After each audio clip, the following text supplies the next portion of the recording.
A energia das marés também é uma coisa que poderia ter muito potencial em Portugal.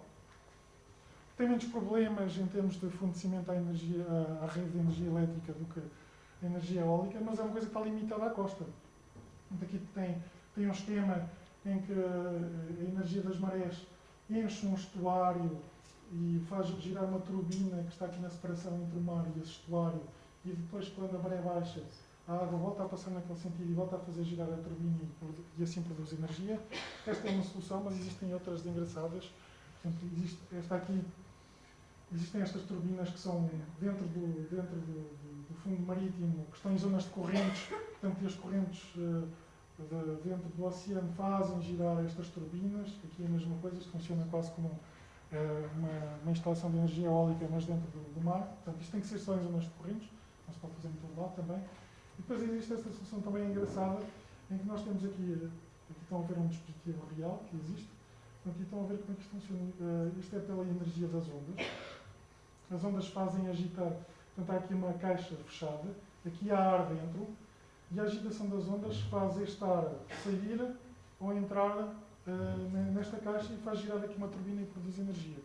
Portanto, isto são tudo soluções que podem ser adaptadas à costa e que têm um potencial grande e não estão a ser muito exploradas, mas têm sempre esta limitação de têm que estar na costa, não pode ser tudo possível. Depois há outras formas de produzir energia das ondas, portanto, é utilizar estas boias flexíveis, portanto, estes movimentos de flexibilidade destas boias flutuantes faz subir e descer este dispositivo que aqui está, que tem os magnetos. Os magnetos, através da deslocação, fazem produzir corrente elétrica e assim produzir energia naqueles dispositivos. Depois, outra energia que também tem algum futuro, que é pouco utilizada ainda, é a energia geotérmica. Que já existem soluções para a instalação de novas casas, as pessoas podem já instalar isso. Em Portugal já há empresas que fazem esse tipo de instalações. E é uma instalação que dá lucro às pessoas que instalam a longo prazo. Não dá lucro ao fim de 5 nem 10 anos, mas para quem tem uma casa para viver lá 20, 30 anos, ao fim de 20 anos, começa a ter energia de borla. Portanto, é uma coisa que vale a pena. Portanto, como é que isto funciona? Nós sabemos que, à medida que vamos mais para o interior da Terra, a temperatura começa a aumentar, a temperatura da Terra. Nós temos uma tubulação com água fria, que deixa estes tubos, é aquecido para essa temperatura da Terra. Nestas zonas mais profundas, a água sobe e essa água já vem aquecida e ajuda, e depois existem várias variações deste sistema e ajuda a aquecer a casa, ou é utilizado em vários tipos de aplicações. Depois existe outra forma de energia que ainda está num estado experimental. Isto, energia nuclear, não é energia nuclear que normalmente é falada das centrais nucleares que normalmente se referem. Essas centrais nucleares recorrem a um processo de fissão dos átomos. E isto é um processo de fusão. Nós estamos a juntar os átomos, é como acontece no Sol. O Sol produz energia porque há ali uma fusão de partículas que depois produz muita energia. Portanto, este é um conceito parecido com a produção de energia que há no Sol. Mas é um conceito que ainda está muito numa fase experimental, tem-se gasto muito dinheiro e os resultados não são brilhantes, mas não é impossível, do ponto de vista teórico, é possível produzir energia assim. Mas não um longo caminho a percorrer na investigação, mas os fundos que são atribuídos para fazer este tipo de investigação, por exemplo, são muito inferiores ao dinheiro que é gasto hoje na investigação no petróleo. Muito inferior.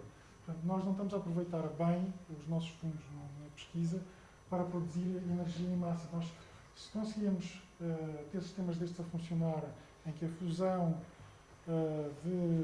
das partículas produz muita energia, podemos, teoricamente, daqui a algumas décadas, ter a produção de muita energia de uma forma relativamente limpa.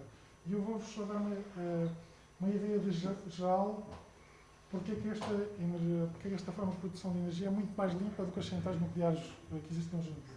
As centrais nucleares clássicas, os resíduos que produzem, os resíduos radioativos, duram durante cerca de 600 mil anos. Portanto, mais do que aquele gráfico que nós vimos ali de variação de temperaturas. Portanto, nós estamos a deixar lixo radioativo para as próximas gerações a perder de vista, do ponto de vista temporal. As centrais nucleares francesas que utilizam um processo diferente, não são todas, só produz resíduos que só são radioativos durante 200 mil anos, só. Depois há um novo tipo de central nuclear que ainda não está a funcionar e provavelmente nunca vai funcionar, que foi proposta por um senhor chamado Carlos Rubbia, que produziria resíduos que só estariam radioativos durante 500 anos. E este tipo de dispositivos que eu estou a falar de fusão, que potencialmente podem produzir muita energia, funcionam pelo mesmo princípio pelos quais funcionam os aceleradores de partículas do CERN, os aceleradores de partículas que existem nos hospitais. Vocês sabem que hoje em dia nos hospitais, nos principais hospitais do país, obviamente, existem sistemas para curar cancros, por exemplo, as pessoas que têm tumores. Existe lá um aceleradorzinho pequeno, produz umas partículas que irradia, se a pessoa tiver um tumor nesta zona, portanto, a pessoa é irradiada com partículas e aquilo vai matar o tumor a pouco e pouco. E isso utiliza o mesmo tipo de conceito de acelerador de partículas que seria utilizado na energia de produção de energia de fusão. E o que é que isso acontece?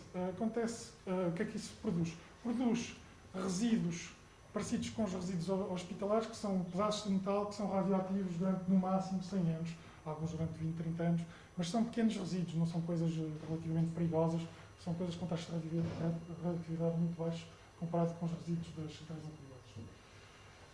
Portanto, aqui está o custo deste tipo de soluções, mas como vocês estão a ver aqui, o consumo de petróleo são 4 mil milhões de dólares por dia. Portanto, isto aqui está dos 2 mil milhões de euros durante 30 anos para este projeto, não é nada comparado com o que se gasta no petróleo. Aqui, só para terem uma noção de que as energias renováveis têm limitações muito importantes. Aqui uma turbina eólica com 80 metros produz 1 megawatt. Uma central térmica produz 100 megawatts. As barragens, depende da dimensão dos sistemas que estão instalados, podem produzir, são tudo valores típicos, depois há valores excepcionais, há barragens que produzem energias brutais, mas estes são valores típicos, entre os 50 e os 200 megawatts. E um reator nuclear são 1000 megawatts, também é um reator típico, existem outros que são mais pequenos. Como estão a ver, em valores típicos, eu para ter a mesma coisa, para produzir a mesma energia que produzo num reator nuclear, normalmente nas centrais nucleares tenho 2 ou 3, tenho que ter 1000 turbinas eólicas, ou seja, isso representa uma ocupação de superfície que não é viável de implantar num espaço razoável. Portanto, é só para terem uma noção que estas soluções têm todas uma limitação. E aqui isto está em inglês, mas tem aqui uns valores que são muito importantes, que é, existe uma estimativa de quanto tempo é que vão durar as energias fósseis que nós estamos a utilizar. O carvão, que é o recurso mais abundante que o recurso fóssil mais abundante que nós temos, se gastarmos como estamos a gastar hoje em dia, vai durar durante mais ou menos 200 anos. O petróleo, aqui está a 20, mas eu tenho valores mais atuais, anda à volta dos 60 anos. O gás natural já anda mais perto disto, é à volta dos 30 anos, os valores mais atuais. E o urânio também anda à volta dos 30, 40 anos. Isto aqui está uma perspectiva um bocado mais pessimista do que existe hoje em dia.